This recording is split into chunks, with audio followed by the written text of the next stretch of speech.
Muy buenas tardes a todos. Acá estamos en el Centro de Estudios de Democracia y Progreso, un centro de estudios con enfoque humanista para el desarrollo de las políticas públicas para nuestro país. Nuestro objetivo es poder analizar y estudiar contingentemente qué es lo que pasa en Chile para poder mejorar nuestra democracia y alcanzar el progreso.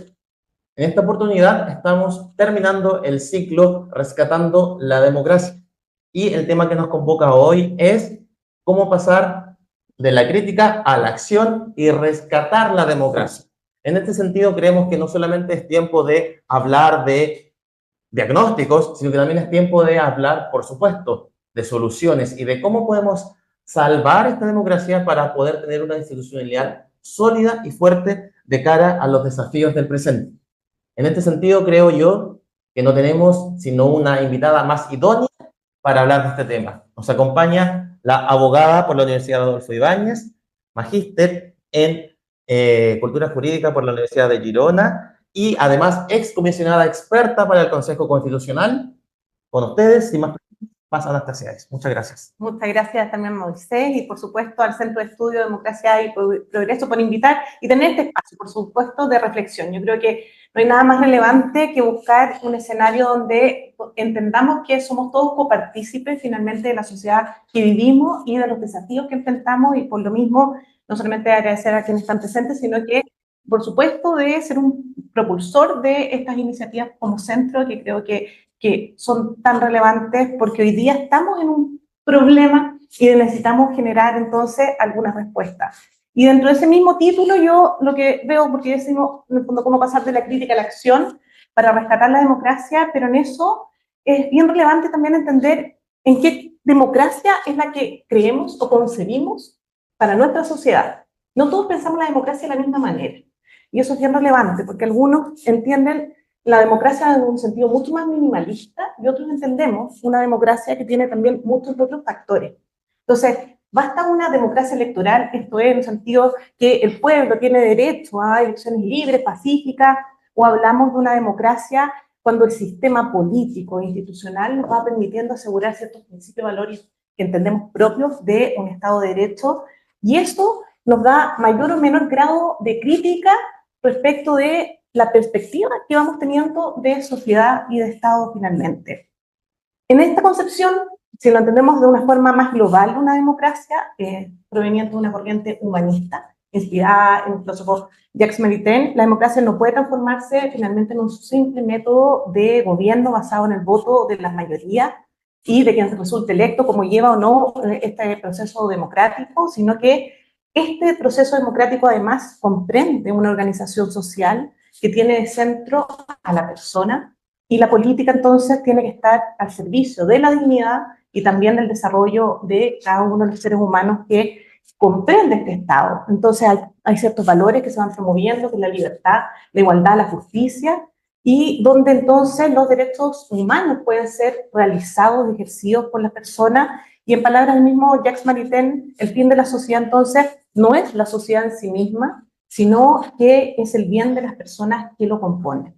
Entonces, eso es un componente que tenemos que entender, porque también eso es parte de nuestra pluralidad, y que no todos entonces concebimos de la misma manera una democracia, y por lo tanto también es un espacio donde tenemos que considerar ciertos elementos. Aquí todos tenemos un rol que cumplir, somos todos copartícipes de este Estado, y por lo tanto es ese espacio entonces de inspiración donde también es el escenario donde vamos a hacer nuestras críticas. O también cómo identificamos los factores de riesgo democrático que nos están alterando nuestra convivencia. Entonces, hay una distinción compleja. La democracia no solamente encuentra su debilitamiento en ciertos factores que son políticos, que más o menos los vamos a abordar, sino también hay un aspecto social. Yo creo que en esto, muchas veces, cuando estamos en espacios más académicos y políticos, se nos tiende a generar toda la lectura desde aquellos componentes que son de los actores políticos. Pero tenemos un espacio donde hoy día se está corrompiendo fuertemente nuestro Estado, y es a través del crimen organizado y el narcotráfico. Cuando el Estado desaparece, es la mejor opción para que finalmente los grupos organizados se vayan tomando el territorio, haciéndose el mismo y llegando mucho más veces, más rápido en las soluciones y las respuestas que requiere la gente, la ciudadanía, que el propio Estado. Y eso significa que se logra el objetivo, el propósito de debilitamiento democrático que tienen todos estos grupos organizados criminales y que van fomentando entonces que no exista finalmente democracia. Y se crea finalmente sin un espacio de poder donde ellos puedan corromper finalmente. Y por el otro lado está la arista política, que es la arista que debiese ser más responsable de los efectos que esto genera y por lo tanto más responsable de cómo concibo la política, cómo trabajo en política y entonces qué estamos haciendo para identificar cómo estamos alterando lo que nosotros concebimos como democracia. Yo hago aquí también presente que si uno lo analiza, y muchas veces ha hablado, este espacio de factores de riesgo democrático muchas veces son mejor concebidos y más mal llevados por la élite política que por la propia ciudadanía. Si uno ve las últimas encuestas del CEP y las últimas CADEM, esto es la moderación, el centro político, el escenario donde la mayor parte de la población se identifica. Entonces, desde esa misma perspectiva es como, ¿y qué estamos entonces haciendo? ¿Y qué es lo que se está predominando? Y ahí yo aproximadamente, hace un mes atrás, participé en la presentación de un libro que es de Cristóbal Velorio, La era del pesimismo democrático, que creo que tiene mucha relación con este espacio de hacer la crítica, pero también en el fondo de como, ¿qué significan estas críticas o qué es lo que nos molesta más o menos respecto de lo que estamos viendo? Dentro de eso decimos, bueno, el año 2024 hay muchas democracias que se encuentran debilitadas. Chile en sí mismo, podríamos decir que hace 40 años atrás teníamos mejor democracia, evidentemente no estamos en plena época. Pero si lo analizamos desde el avance del regreso de la democracia, hay espacios que para quienes concebimos la democracia de la forma que señalamos desde una perspectiva más humanista, nos sucede que comenzamos a ver ciertos espacios de erosión democrática, lo que estamos viviendo hoy. Y eso es, en palabras ahí de Nancy Garbeo, es esta erosión democrática nos va cocinando fuego lento. Entonces, ¿cuánto es lo que podemos aceptar dentro de una democracia para entender que se nos ha ido perdiendo la esencia democrática? Y es importante identificar factores y dentro de eso yo me detengo desde el mismo libro, pero también desde lo que uno puede analizar de qué factores uno considera que están alterando más. Podemos hablar del populismo, de la polarización, que nos lleva a los extremos, y también de la política identitaria, esta política woke, que finalmente nos lleva a una cultura de cancelación. Creo que esos espacios dentro de lo que eso comprende para el efecto social son muchísimo más graves porque nos lleva a veces y nos profundiza ciertos sesgos e inclusive una ausencia de reflexión y finalmente de responsabilidad social, política de las personas respecto de lo que estamos viviendo. Algunos entonces analizan el populismo y dicen, bueno, es el remedio de la enfermedad. ¿Por qué? ¿Por qué motivo? Porque claro, como cuando se deja estar una sociedad, hay ciertas pulsiones populares que uno dice, bueno, son relevantes. Claro, uno podría decir, son ciertas alertas que nos van generando. Pero una cosa es que sean las alertas y otro que se trabaje y que solamente se potencien esas alertas para hacer una confrontación social entre quienes piensan de una manera y quienes responden de una manera versus lo que se espera. Y ahí es cuando ese reconocimiento, este pueblo enfrentado a otro, es lo que nos lleva a entender que, bueno, acá hay síntomas que no nos están colaborando en un clima de mejor diálogo, de abordarlo desde la comunicación, la colaboración, sino que finalmente nos van ganando espacio y nos van dando cabida a ciertas personalidades, a ciertos liderazgos que terminan siendo más outsiders, que presumen hacerse de los valores que se entienden parte de la voluntad del pueblo, dejando a otros finalmente afuera de las respuestas que generan otras líneas y corrientes de pensamiento político. Entonces, acá, dentro del populismo, cuando ya se radicaliza, finalmente no caben los acuerdos, las razones compartidas, los mínimos comunes. Hay quienes entienden entonces que estos mismos acuerdos, estas mismas razones compartidas, el buscar el diálogo, el entenderse entre distintos factores, lo que hace finalmente es alterar la política en sí misma. mato la esencia de la política, porque la política es confrontación. Quienes entendemos desde la perspectiva del humanismo, de una perspectiva más de comunidad, bueno, lo que tenemos aquí es que no. Efectivamente, es la única forma de integrar. Tú no lo analizas nuevamente.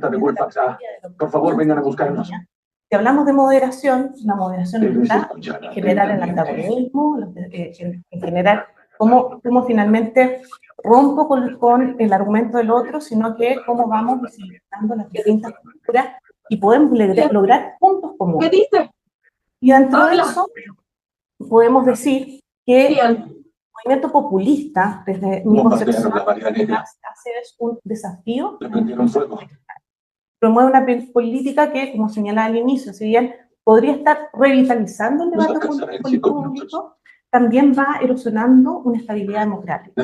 La inquietud de que no somos más críticos del populismo, finalmente, si acaso, no es sino un germen de autoritarismo sumergido mientras en una democracia. Tu hijo está aquí. Mientras yo más relevo el populismo, lo que hago es más socavo la democracia y voy generando estos liderazgos que no colaboren finalmente con los desafíos institucionales íntegros de lo que uno tiene como concepción de Estado social democrático de derecho y además con sus desafíos del contrapeso de pesos y contrapesos de los distintos poderes del Estado y de las autoridades que finalmente están investidas de sus cargos.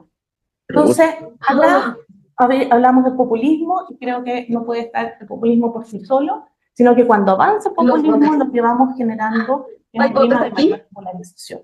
Pero si lo analizo, diría, las corrientes políticas, lo que más podemos tener en el espacio de la actividad política realmente son estas alternativas donde el clima del desacuerdo de la Constitución se va finalmente socavando la posibilidad de generar acuerdos nuevamente y también, por otra parte, de generar una democracia más fortalecida, donde muchas veces se critica, incluso a nivel de los avances y desarrollo económico, como la no posibilidad de llegar a acuerdos impide avanzar con proyectos de ley, con proyectos finalmente que van vinculados a las necesidades de satisfacer demandas sociales. Y también dentro de esto se van debilitando el rol de los partidos políticos.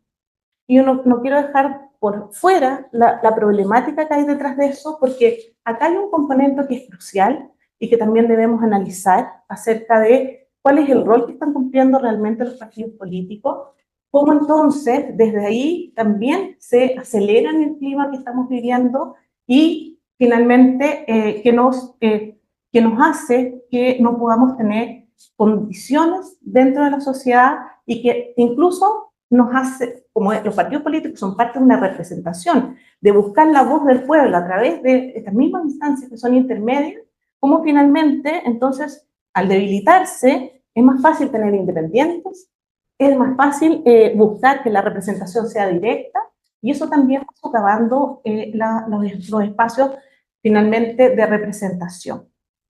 Y luego, entonces, se va surgiendo una corriente, una política identitaria, rompiendo esto con una idea de universalidad. Y aquí hace una crítica, Susan Neiman, hace muy poco salió todo un cuestionamiento acerca de esta agenda woke de una izquierda, y que incluso ella misma cuestiona y dice, bueno, ¿en qué momento la izquierda se bajó de una bandera de universalidad para entonces aparecer con pensamientos, con ideas identitarias que terminan socavando y con esta lógica donde hay una justicia social que alimentar, a la que cumplir y que debiese movilizar estos sectores políticos, y que finalmente es una malformación ideológica que termina poniendo en riesgo a la democracia, profundizando divisiones políticas y sociales. Y esto es relevante, dice, bueno, esto incluso es más propio de la derecha que la propia izquierda, al tomar ciertos elementos que solo venían promoviéndose desde una lógica más economicista. Esto es, por supuesto, contrario a la cohesión social, que es lo que uno busca como sociedad, y desde mi perspectiva no puedo sino ver también con temor aquellas prácticas que dificultan la implementación de un marco común de derechos y deberes ciudadanos. Esta fragmentación puede llevar a una balcanización política y social, donde los distintos grupos defienden intereses particulares en detrimento de un bien común, y el diálogo entre posiciones que son divergentes. Es más complejo aún quienes creemos efectivamente este desafío que significa tener este bien común. La pérdida de universalidad acentúa, alimenta esta denominada cultura de la cancelación.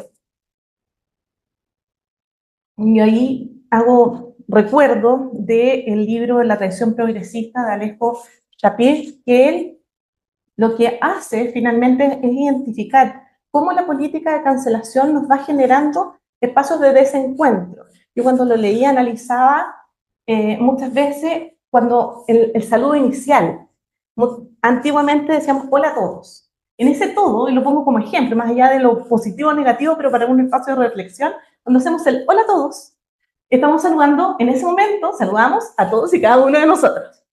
Hola a todos, y no digo el todas, entonces ya ahí estoy saludando a un grupo y al otro grupo no.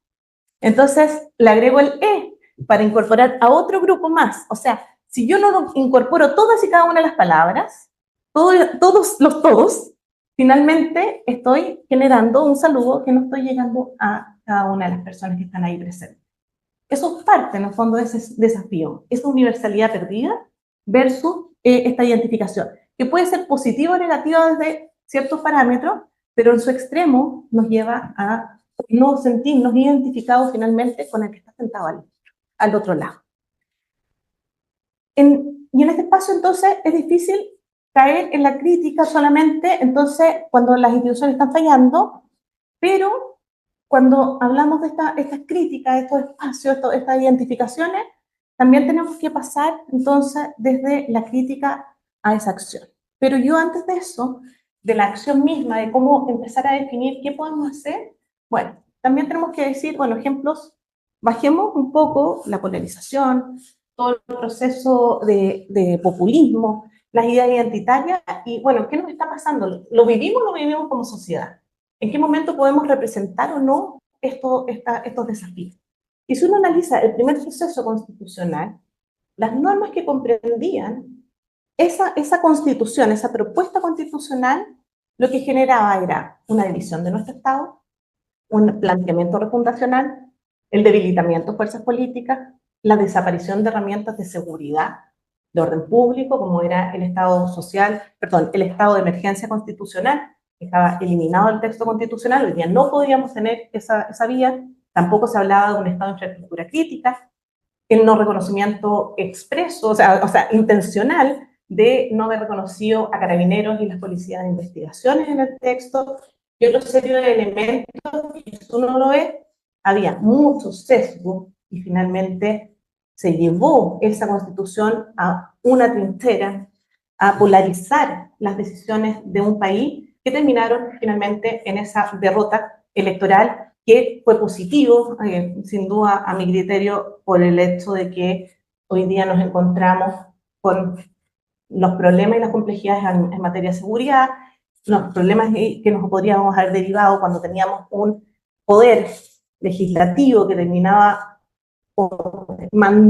determinando las funciones del Estado por sobre una Cámara de Diputados mucho más robusta versus un Senado, el rol que tenía y cómo involucraba el rol de la Cámara con el Ejecutivo, y por otro lado un poder judicial donde se diferenciaban además un sistema de justicia, entre otras materias. Y después vivimos otro segundo proceso constitucional, donde no se aprendió la lección. Y yo ahí siempre lo he señalado, para mí en ese momento hubo dos grandes responsables. El primero, por supuesto, en tratar de llevarse nuevamente una constitución con sesgos ideológicos hacia un sector, pero por otro lado, habían ciertas herramientas, se había creado ese proceso para tratar de cuidar que esto no se volviera a producir. Y ahí, ¿por qué digo son dos grandes responsables? Porque habíamos un sector importante que habíamos estado durante años insistiendo en tener una nueva constitución. Y ese rol de una comisión experta no solamente estaba desde la creación de un anteproyecto en su momento, sino que también tenía el desafío de observar y generar, que significaba generar mejoras al texto al momento de que el Consejo Constitucional, que era la segunda etapa, generara una propuesta nueva constitución. Pero esas mejoras finalmente no se produjeron. Nuevamente nos contaminamos a nivel político. La comisión de expertos dejó de ser propiamente una comisión de expertos, finalmente fue un segundo piso de rol político, y había normas que perfectamente podrían haber sido modificadas, pero no había ninguna intención de hacerlo. Recordemos incluso en ese tiempo hubo ciertas negociaciones donde el mensaje era o negociamos todo o no negociamos nada. Y eso no es sino este clima de polarización que nos encontramos viviendo, y eso es un tremendo desafío porque nos lleva a señalar, o sea, a identificar que tenemos hoy día mucho crítica que generar a lo que estamos viviendo como sociedad, pero por supuesto tenemos que pasar entonces de esa crítica a la acción. ¿Vamos a definir el plan de acción a través de este espacio? Imposible.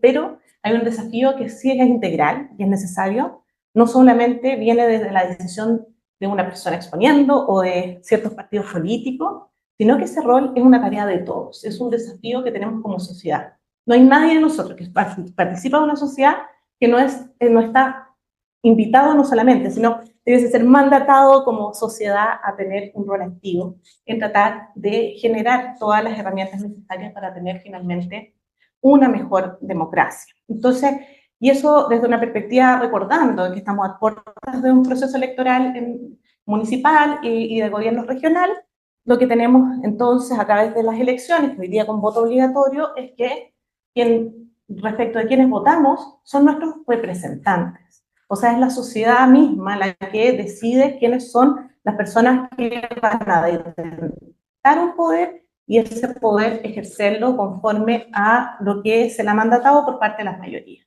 ¿Y eso es relevante? Por supuesto que es relevante porque entonces efectivamente somos parte de la estructura de nuestro Estado. Y si uno lo que concibe desde el Estado es a la persona, la familia, la comunidad, la sociedad. Entre las sociedades finalmente viene un Estado que lo vincula. Y el núcleo entonces de toda sociedad moderna, de todo Estado, está en la persona y la persona humana. Entonces, la democracia no es solo un sistema político, como lo veníamos abordando, es un ejercicio constante de responsabilidad social. Estamos dispuestos, finalmente, quienes estamos en estos espacios, a asumir esa responsabilidad, actuar de manera coherente con los valores democráticos.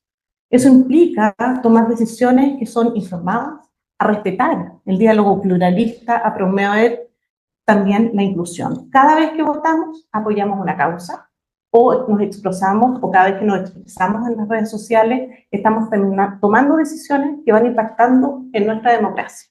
En el espacio anterior estuvo también Claudio Lórtigo, que hablaba respecto de todo, las fake news, etcétera. Cuando yo no tengo una conciencia informada, responsabilidad respecto de lo que estoy poniendo, si quiero un retweet, lo que estoy finalmente es debilitando la democracia, porque lo que tengo que hacer es buscarle fuentes, lograr tener espacios de reflexión, lo que se nos ha ido perdiendo muchas veces y que nos va rompiendo con nuestra calidad democrática. Nuestras acciones están o no contribuyendo a fortalecer la democracia o la estamos deteriorando. Es tarea también de nosotros. ¿Qué debemos hacer? Bueno, entre los espacios que podemos tener de reflexión, bueno, el cambio entonces comienza desde lo individual. Adoptar un compromiso con la verdad, evitar caer en los extremos, sobre todo participar en la vida cívica, tener compromiso con la sociedad que vivimos, que no solamente está entonces en este voto, sino en todo el rol y la promoción de respeto que podamos entregar. Hay ciertos autores que más allá del mismo Jacques Maritain nos invitan también, y aquí yo siempre hago alusión a Emmanuel Levinas, porque en esta filosofía centrada en la otredad, la alteridad, lo que nos está diciendo que existe un otro. Y para quienes entonces entendemos el diálogo y la colaboración, el ánimo de los acuerdos, la única manera de entender que somos parte de una sociedad, de entender, es entendiendo al otro. No a mí a través del otro, sino qué es lo que realmente piensa la otra persona. Intentar representar en esas decisiones no solamente a nosotros mismos, sino lo que puede pensar el otro. Con contraste de eso, tenemos a los narcisos, que solamente están reflejándose a sí mismos. Y eso nos lleva a todo lo que estamos abordando como parte de la crítica de una democracia. La democracia es entender que se construye desde el reconocimiento, desde el respeto, y finalmente también de tomar conciencia de una responsabilidad ética. Creo que también uno de los espacios que más perdidos tenemos hoy día dentro de la reflexión social que tenemos es la incapacidad de recuperar esa ética que finalmente nos cohesiona y nos permite escucharnos, dialogar, buscar una postura de respeto y apertura, no de dominación, tampoco de perjudicar al otro, sino que al revés, de poder tener una sociedad más robusta. En esta misma concepción de ética desde la sociedad, desde la democracia, tiene la filósofa también Adela Cortina, que comparte con cada vez más el diálogo racional, que habla que esto es lo preciso, lo esencial que tenemos para sociedades que resultan más justas, para poder fortalecerlas. Hay años en Chile que hemos ido abandonando progresivamente la conciencia de lo que significa una deliberación racional. Vamos mucho hacia el titular, hacia la noticia rápida, y necesitamos de nuestras herramientas finalmente racionales para poder resolver nuestros problemas. Requiere responsabilidad, compromiso para retomar todo diálogo que permita avanzar de forma más equitativa y solidaria a nivel nacional. Pero desde eso, entonces, lo primero en este plan de acción democrática es nuestro propio desafío interno, realmente de nuestra construcción personal, de cómo vamos a colaborar en todo el espacio democrático. ¿Por qué? Porque no sacamos nada de vernos amenazados respecto a la situación democrática que tenemos, no, sino que estamos acompañándola de propuestas o acciones que puedan alimentar el salir de este clima de desconfianza. Tenemos que tener una acción propositiva, esa es la invitación de estos espacios, que busquemos entonces soluciones. Hemos visto que aparecen algunas soluciones, que efectivamente lo hemos escuchado, pero todavía no vemos algunas de ellas. Y desde eso, como ya estamos a pocos días de que se cumplen 5 años del estallido social y de lo que implicó además para nosotros, y si lo vemos, la mirada que hay, la última cadena nos señala y es devastadora respecto de los efectos que tuvo el estallido social, creo que también es relevante no inventarnos lo que sucedió, no inventarnos en el sentido de no dar respuesta solo a posteriori, sino también entenderlo en el momento de que surge el estallido social. Yo lo he escuchado hoy día en la mañana, el mismo director de CADEM, Roberto Itkinson, que hablaba respecto de cómo ellos abordaban desde la encuesta el estallido social. Él decía, bueno, había una serie de componentes sociales que proliferaron finalmente ese clima de descontento social. Por supuesto que viene otro punto, que es hoy día sancionado, cuestionado, que es toda la validación, la apología de la violencia que hubo y que hoy día sectores políticos que también hoy día lo condenan, que me parece muy positivo, más allá de los que en su momento también condenábamos desde ya la violencia.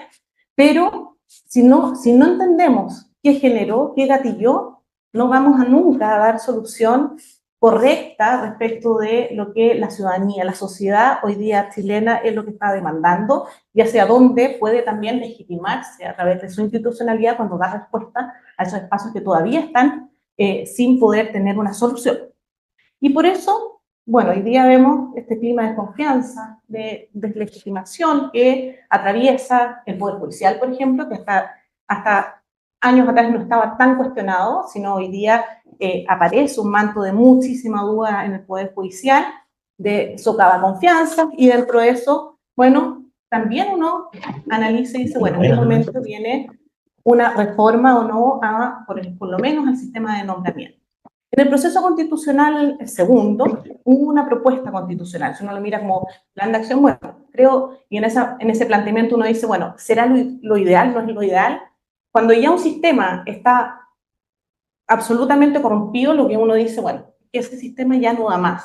Distinto es que el otro quizás tenga que ser todavía mejorado como base de propuesta, pero sí por lo menos generar un sistema de nombramiento distinto a lo que existe, porque ya se encontró la manera de lograr vulnerar el espacio de confianza, de legitimidad, finalmente de probidad que debiese abordarse. Entonces, bueno, buscamos una solución, ese proceso constitucional lo tiene, se supone que viene una propuesta legislativa para poder mejorar el sistema de nombramiento, que esto tenga un carácter más técnico, que las personas puedan entonces postular, que ese proceso sea un concurso público, transparente, etcétera, etcétera, materias y medidas que puedan abordarse para que ese sistema se legitime y pueda entonces encontrar un sistema de nombramiento que sea distinto. Ahí en esa propuesta constitucional se comprendía y yo entiendo que debiese ser una de las bases que hoy día debiese estarse analizando, pero no me quiero solamente centrar en la propuesta judicial, que es algo que debiese ingresar como proyecto de ley, sino también hacer un punto respecto de la reforma del sistema político. Especialmente por cómo se ha abordado hoy día la propuesta al sistema político, que creo que, si bien tiene un norte, tiene un diagnóstico compartido, en la propuesta que hoy día aparece dentro de los espacios de comunicación y que incluso de algunos sectores políticos han acordado, creo que tiene tiene un diagnóstico incompleto. Eso quiere decir que desde el mismo proceso constitucional siempre se habló de la fragmentación política. Y si analizamos, incluso del mismo libro de la era del pesimismo democrático de Cristóbal Belolio, pero si lo analizamos desde la misma perspectiva que estaban analizando en otros espacios, bueno, aquí nunca hablamos que la fragmentación en sí mismo es parte del problema democrático que se vive. Podríamos tener dos grandes partidos políticos ultra polarizados y tendríamos finalmente el mismo desafío. No encontramos acuerdo entre uno y otro bloque, por lo tanto los proyectos no van a poder surgir y el crecimiento económico que se espera, porque las leyes que se necesitan debatir para poder aumentar el progreso en el país, para que las personas puedan finalmente recibir en justicia a lo que trabajan, bueno, finalmente entonces no quedaríamos en nada. Se está abordando a través de la propuesta política, del sistema político, realmente la posibilidad de atenuar al menos la polarización que estamos viviendo, y la respuesta es que no. ¿Por qué? Porque lo que más se ha planteado como solución a un sistema que hoy día estamos viviendo es que, bueno, aquí los partidos políticos que a nivel electoral, nacional, se suman todos y no alcanzan el 5% de los votos a nivel nacional, no ingresan al Congreso Nacional. Entonces, a partir de eso, ahora vamos a tener pocos partidos políticos, pero ahora sí que nos va a funcionar el sistema político. Bueno, pero preguntémosles a Perú, que tiene un umbral del 5%, si es eso suficiente para poder lograr evitar el clima de, finalmente, detrimento del sistema político, si es que eso, también hay umbrales más bajos en Argentina, en Colombia, que los tienen, si ha sido suficiente para lograr limitar los problemas que vive el sistema político, o lamentablemente no tenemos sino que actuar con mayor responsabilidad en una reforma que, primero, no tenemos realmente el diagnóstico de cómo funciona nuestro sistema electoral. Recién el próximo año vamos a tener por primera vez un sistema que afina el sistema binominal con voto obligatorio. Hasta la elección pasada teníamos un sistema político electoral que elegía con voto voluntario. Por lo tanto, este nombre del sistema electoral que tenemos, que es representativo proporcional, ya no se cumplía su objetivo inicial, original, que era que sea realmente representativo.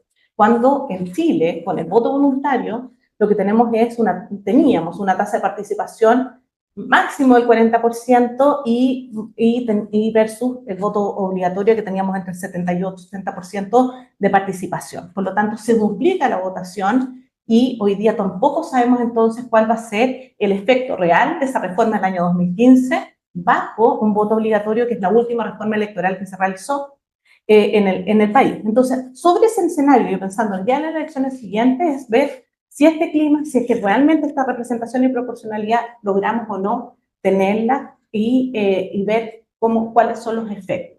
Pero también, y lo abordamos al inicio, dentro de los factores, están los partidos políticos.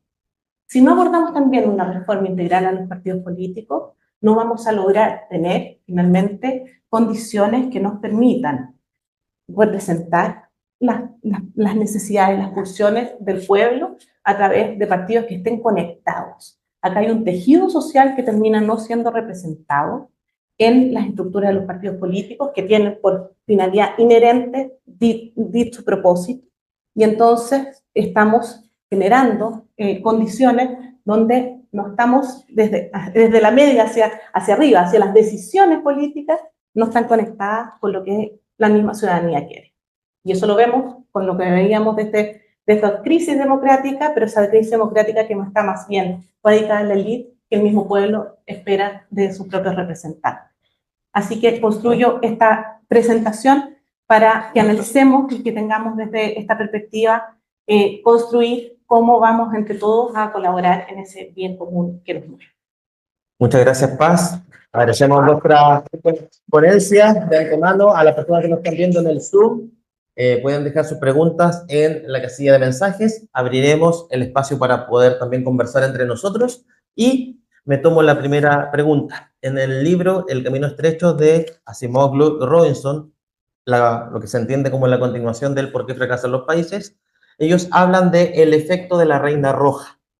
Vale decir, ese constante movimiento rápido, correr una y otra vez para que se quede donde se encuentra en el mismo lugar. Vale decir, correr para quedar donde mismo.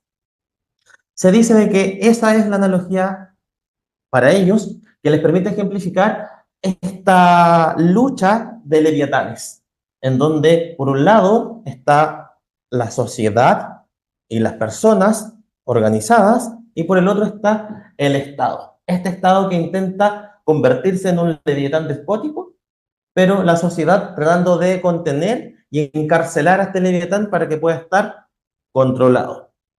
¿De qué forma entonces crees tú nos podemos enfrentar como institucionalidad de Chile, más allá de lo que es la noción de Estado o de gobierno en particular o de poder en específico, para poder enfrentar el camino a resolver esta problemática que parece que no tiene respuesta?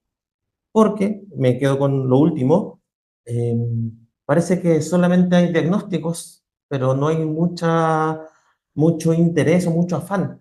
Y parece que a la sociedad tampoco le importa mucho. Parece que estamos en un momento de apatía. ¿Están así? ¿Contesto inmediato? Yo creo que coincido absolutamente con tu conclusión de la apatía. Si uno observa, antiguamente habían proyectos a largo plazo. Hoy día lo que tenemos es una inmediatez que no permite ver sino de lo presente y muy poco respecto del futuro.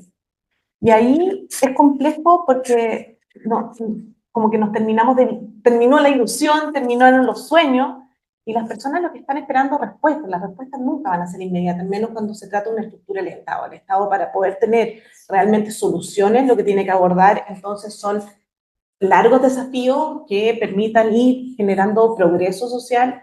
Sin crecimiento económico es imposible dar respuesta a las demandas sociales, y eso entonces nos lleva a decir, bueno, y a propósito de lo mismo que yo digo, es como entre el efecto de la regla roja, quedarse donde mismo, las típicas que te dicen, a propósito de que debe ser exactamente lo mismo, no leí el libro, pero las banderas rojas, no, yo hasta ahí no llego.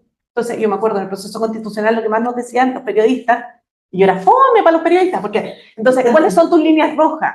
Entonces, yo decía, a ver, es que si yo me pongo a concebir solo líneas rojas, la verdad que es bien difícil que podamos tener una norma compartida, porque lo que yo voy a tener solamente hacia el otro es ánimo de desconfianza. O sea, tú hablas por tu lado, yo hablo por el mío, entonces si no cruzamos aquí es imposible, pero no tengo ningún ánimo de cruzar. A propósito de donde mismo, que fue parte de una gran crítica que tenía en el proceso, cuando al momento dicen, bueno, es que o todo o nada. Yo decía, ¿de qué se trata esto? Si aquí, a ver, partamos de la base que hubo un sector político que fue derrotado en el Consejo Constitucional. Teníamos normas que la verdad que tenían bastante sintonía con lo que se estaba buscando. Logramos tener un artículo y una constitución que hablaba del Estado Social y Democrático de Derecho con contenido, ni siquiera quedó solamente el nombre. Se buscaron ciertos espacios de acuerdo. Otros imposibles, efectivamente, pero si yo no le doy al ganador espacios para poder conversar y le digo todo o nada, la verdad que lo que estoy diciendo es, acá se rompió todo. Entonces yo decía, a ver, ¿esto es realmente, tenemos ánimo o estamos haciendo como este espacio de baile de las máscaras hasta que termine el proceso sabiendo que yo no voy a ceder en nada porque perdí el lápiz, que finalmente era la gran discusión? Yo decía, a mí me interesa más lo que se escriba con el lápiz que quién maneja el lápiz. Si tú vas a poder considerarme en esa norma, creo que está correcto finalmente que podamos considerar que lo está escribiendo alguien que a mí quizás en lo particular crea que es o un enemigo en esta lógica de enemigos, que no es mi lógica para pensar la política, pero que lo está escribiendo otro. Entonces, desde eso era muy difícil debatir, lo hago con un ejemplo así en particular, cuando estábamos en una norma que era por la expulsión de migrantes, por ejemplo. Entonces esa norma de expulsión de migrantes, decía, obviamente no es una norma constitucional, pero ya pusieron el punto. Entonces busquemos cómo hacemos, porque además tenemos leyes que están resguardando también al Estado de aquellos que entran de migrantes, porque entran de forma irregular, etcétera, que están generando crimen organizado. Entonces, respecto de esa mirada, entonces, si tenemos normas legales que están ya moviéndose hacia allá, la norma tampoco está tan poco sintonizada con lo que estamos viviendo como sociedad. Entonces, digamos, será la ley que establezca las condiciones de expulsión, etcétera. Respuesta, entonces uno iba viendo el cuadrito, esta, rechazar. Yo decía, es que así no vamos a llegar a ninguna parte. Así nos sucedió con la norma que venía en relación al debate del aborto que hubo, que fue imposible mantener la norma constitucional actual porque se rechazó finalmente y se quería generar el punto político para poder buscar la decisión del voto en contra. Más allá de que si con esa norma no se hubiese rechazado igual el proyecto, pero yo digo, el ánimo interno es lo que complejiza finalmente, y que yo digo, acá no podemos primar el ánimo particular, que hoy día es el gran desafío que tenemos porque son las reglas de probidad, el ánimo particular, no solamente individual, sino también de un colectivo, pero reducido, sectorialista, por sobre el interés general, que es la sociedad. Cuando uno piensa de una determinada manera, no necesariamente está representando al resto del país. Miguel Mendoza, desde el Zoom, nos pregunta, ¿qué pasó con nuestra clase política? ¿Está solo interesada por las encuestas de cada semana y sin visión de Estado? ¿Compartes o no ese diagnóstico? Bueno, yo creo que va muy vinculado y yo creo que le surgió ahí como la conexión con lo que estábamos respondiendo, porque, claro, o sea, yo creo, yo no solamente, yo siempre digo, bueno, ¿quién es la clase política? Son nuestros representantes. Quienes votan por nuestros representantes somos todos nosotros. Entonces yo ahí siempre asocio y digo, bueno, y también, ¿qué pasa con nosotros como sociedad? ¿En qué manera nos perdimos? Y yo creo que ahí lo que hablábamos respecto al espacio de reflexión, de la ética, de considerar la otredad al otro, es lo que tenemos que rescatar. Si no tenemos responsabilidad, tampoco nuestros representantes que vienen de la sociedad la van a tener al momento de rentar los cargos públicos.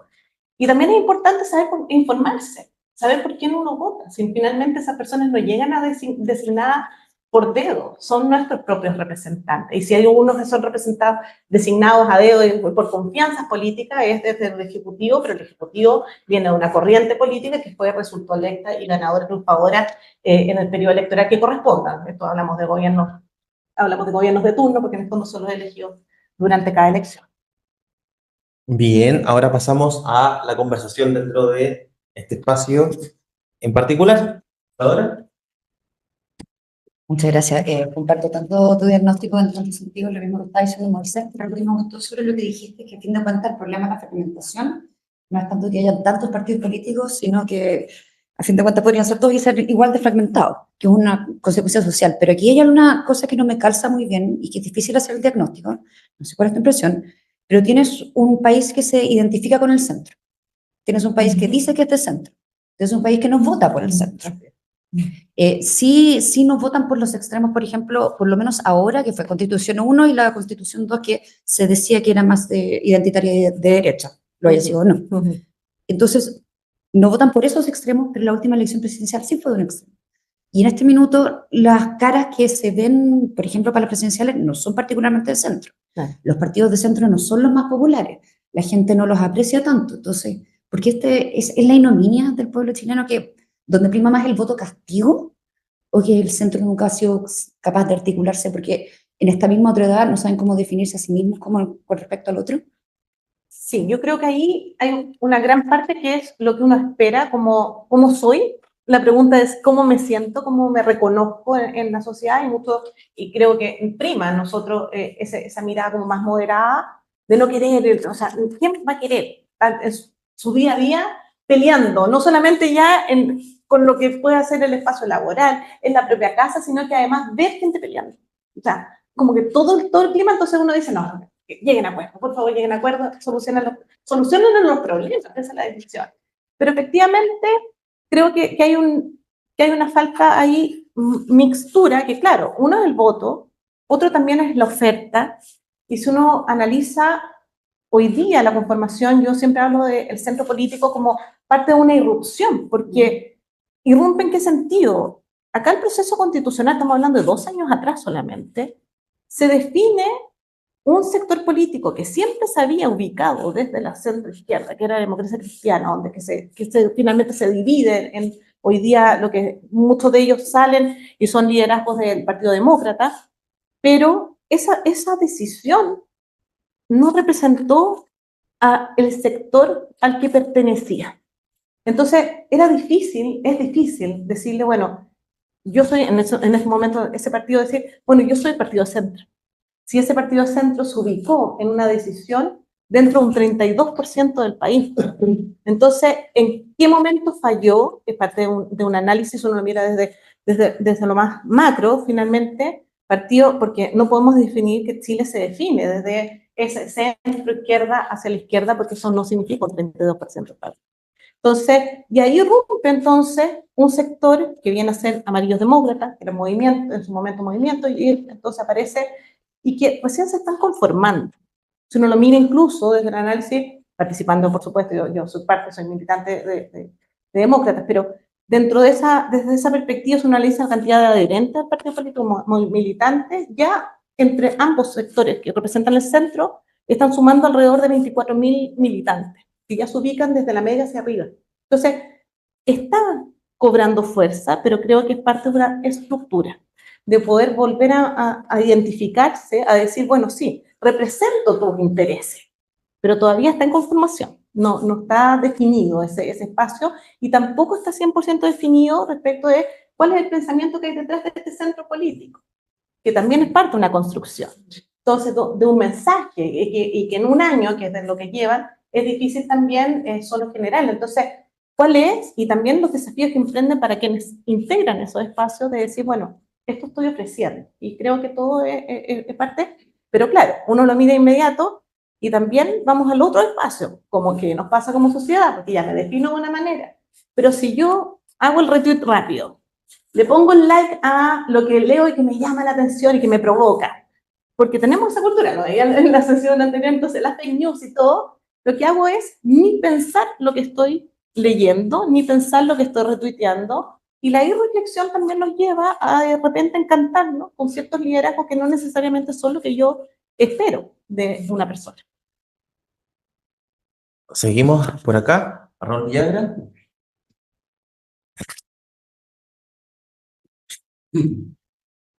Primero que todo, gracias por la presentación, estuvo fantástica. No sé cómo maneja tanta información. Yo tendría 10 torpeos. Bueno, en fin. Yo tenía una cara. Mira, a mí me pasó lo siguiente. Yo siempre admiré, bueno, todavía admiro a los gobiernos de la concertación. La coalición más exitosa que transformó este país, literalmente lo transformó. Siempre voté por la izquierda, fui criado en una tradición de izquierda, admirando a Allende, y en la medida que crecí, terminé admirando más a don Pato y a don Ricardo. En eso para estoy ahora. Y yo dejé de votar por la izquierda, bueno, o me desilusionaron, producto del estallido social, cuando no condenaron la violencia, que creo que era algo que era... Claro, era el piso. Y de hecho hay una cuestión que se llama la reflexión socialista, no recuerdo bien, de que varios de estos tipos reflexionaron sobre su rol en el quiebre de la democracia. Y varios de ellos incluso yo no los vi condenando la violencia. Te doy toda esta lata y todo este contexto para preguntarte lo siguiente. ¿Cuál es tu opinión, en términos prácticos, sobre el Frente Amplio? Porque yo, viniendo de ese lado de la izquierda, creo, y cada día creo más, que este país necesita para los próximos 20 años, incluso un poco más, un gobierno de centro, o una coalición importante de centro-derecha, desde el PPD, Amarillo, nuestros primos demócratas, etc. Y con esto termino, porque a mí me cuesta creerle, con todo el respeto que merece el adversario político, al Frente Amplio. Tú citaste varios autores que yo creo que son muy relevantes y que nos invita a leerlo, pero estos tipos siguen una filosofía que yo encuentro horrible, que es la de Ernesto Laclau. Entonces yo siento, tengo la impresión que en términos intelectuales y prácticos no tienen una gran vocación democrática. Y con esto termino, y disculpa lo largo, el latero, es que yo siento un respeto enorme por la evidencia, por los datos. Y cada vez que escucho a esta gente hablando sobre un tema, a lo que menos atienden es a la evidencia, sino que llaman, en el fondo, lo que creo que mencionaste tú, como a impugnar, ¿sí? A los sentimientos y no a la evidencia. Eso, muchas gracias.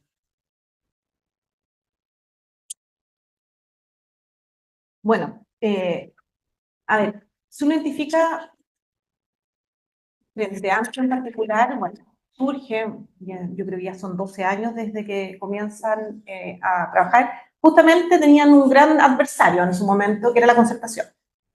La concertación, y yo siempre decía, y en la especie, la democracia cristiana. Esa era... Simple. En el fondo, claro, era lograr tratar de que la democracia cristiana o desapareciera o se fuera hacia el otro lado, porque entendiendo que no pensaban de la misma manera. Entonces, claro, viene lo mismo que hablamos. Yo creo que si uno analiza los espacios que por lo menos para mí son los más dominantes respecto, hay mucho más, hablamos de toda la parte de lo social que viene a ser todo el crimen organizado, el narcotráfico, que nos corrompe la democracia, pero desde el factor político propiamente, estos factores que es el populismo, la polarización, las políticas identitarias, eso es, si uno ve, es finalmente el trabajo que hace Frente Amplio en su desarrollo claro, dentro de su contexto de actividad política. Hoy día, claro, gobernando, los gobernantes que son de Frente Amplio, no necesariamente los políticos integrantes de Frente Amplio, tienen una mirada que entendieron que, claro, de lo contrario, les sería imposible estar en los cargos que están. No me consta qué sucedería si no están en esos cargos, porque hoy día es cuando tienen que llevar un Estado. Y tienen que buscar, finalmente, no tener una tasa de desaprobación tan alta, de legitimarse dentro de un gobierno, de poder permanecer y de volver a ser votado, etc. Tienen una serie de desafíos y, por lo tanto, tienen que mostrar una cara distinta. Pero si uno se va al ADN, claro, y tú hablabas de este género como, si es que o no tenía más autoritarismo, yo creo que cuando se exacerban los principios de populismo, de polarización, de ideas identitarias, lo que tengo yo finalmente es un germen autoritario. Entonces, pero cuando se exacerba, si se moderan, es este espacio donde se conjugan. Y hay quienes entienden, y en parte de Frente Amplio también esa lectura, quienes entienden que en este movimiento democrático, que no necesariamente tiene que ser una plena democracia, puedo moverme con estos factores para poder darle vitalidad a la reflexión democrática. Perdón, o sea, ¿tú tienes la esperanza que el Frente Amplio se modere? No tengo esa esperanza. Creo que se han moderado en el contexto, estando, o sea, el realismo es que estando en el gobierno se han moderado. Pero que eso sea exactamente la pulsión interna del movimiento político, tiendo a pensar que es difícil, por los factores, por la ideología que hay dentro de ellos. Ahora, que eso signifique que se transforman en personajes autoritarios, etcétera, bueno, ya vimos que teniendo el poder no sucede. Y yo creo que eso también es relevante, más allá de las críticas que uno pueda tener o no una coalición gubernamental, pero en eso no se han transformado en ello. Ahora, distinto es que hubiese pasado aprobándose el texto constitucional, el de la primera vez. No, ahí me deja los pies. Entonces, ahí sí venían muchos elementos que eran muy difíciles de controlar el poder y que era parte del clima, de lo conflictuado que estábamos mucho dentro de un partido que nos decía que había que aprobar. Y que salimos entonces al margen y dijimos, aquí se rechaza, porque no pertenece, cuando hablamos incluso de estas ideas de humanismo, de Jacques Maritain detrás, de este Estado de derecho, no estaban incorporados. Si yo creo, o sea, mi doctrina, uno no se cambió de doctrina a cambiarse de partido político, al revés, mantuvo finalmente fiel a esos elementos doctrinarios propios que nos movían para decir, bueno, esta es la democracia que yo creo. Y en esa democracia tiene que ser robusta, tengo que tener 3 poderes del Estado que sean sólidos, que me permitan, porque siempre el control de peso y contrapeso, ¿para qué está? Para evitar el rol del tirano. Entonces, el tirano es ese potencial que genera a cualquier persona estando en un cargo de decir, bueno, ¿cómo abuso del poder que tengo? Pero algunos entienden que la democracia también es mínima. Ejemplo de ello es que, por ejemplo, en El Salvador. En El Salvador no necesariamente se han cumplido todas las reglas institucionales, las reglas del juego en el país, pero tiene una alta tasa de aprobación.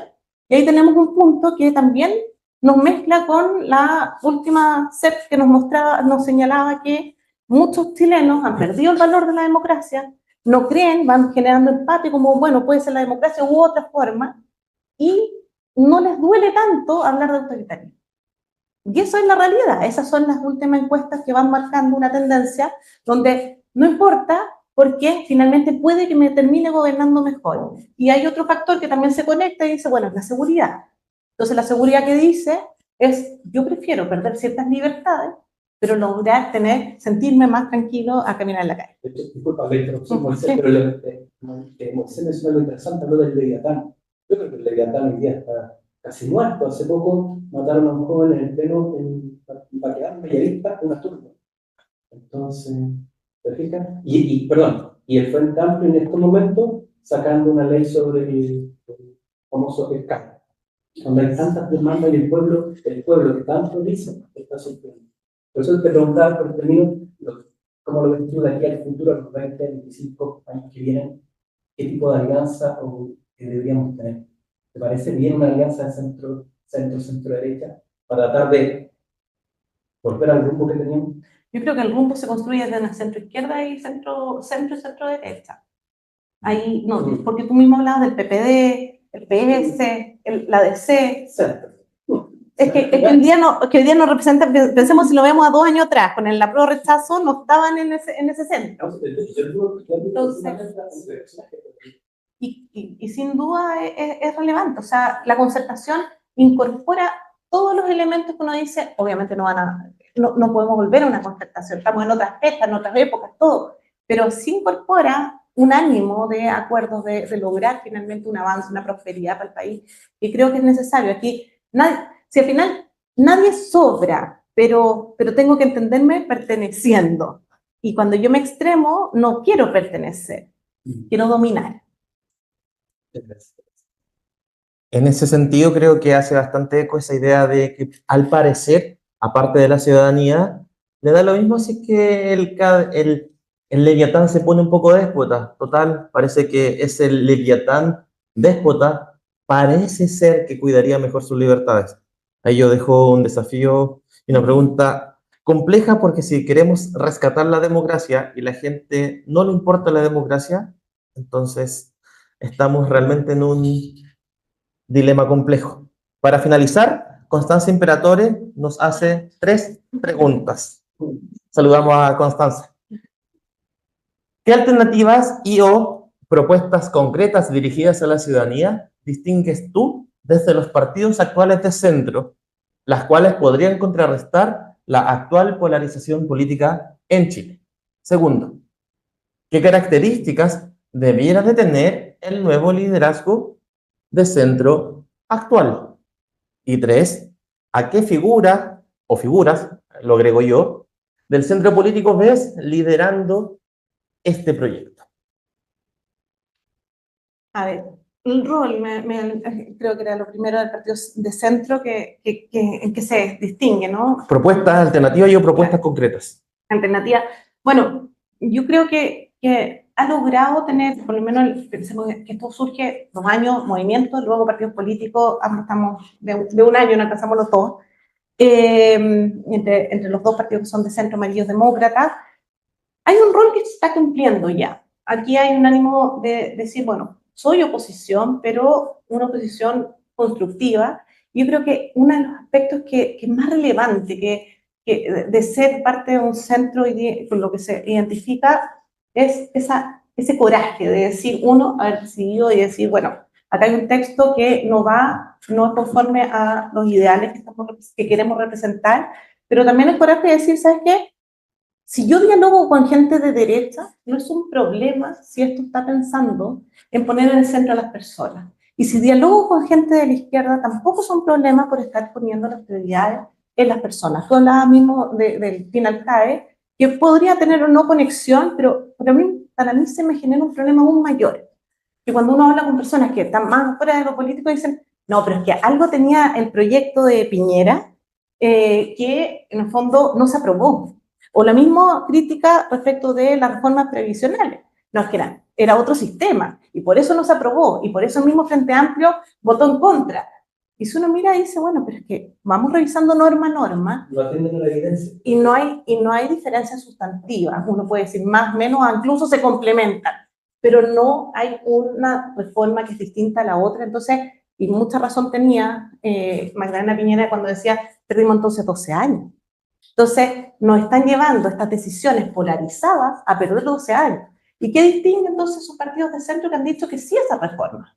Que han dicho que sí a las medidas de seguridad. Entonces, que se ponen los escenarios de decir, bueno, ¿cómo construimos un país? Y hay un ánimo dialogante que lo veo muy distinto y que es una esencia, ese propósito de bien común, de no mirar entonces esos obstáculos, ese enemigo que está al lado, sino que cómo vamos participando.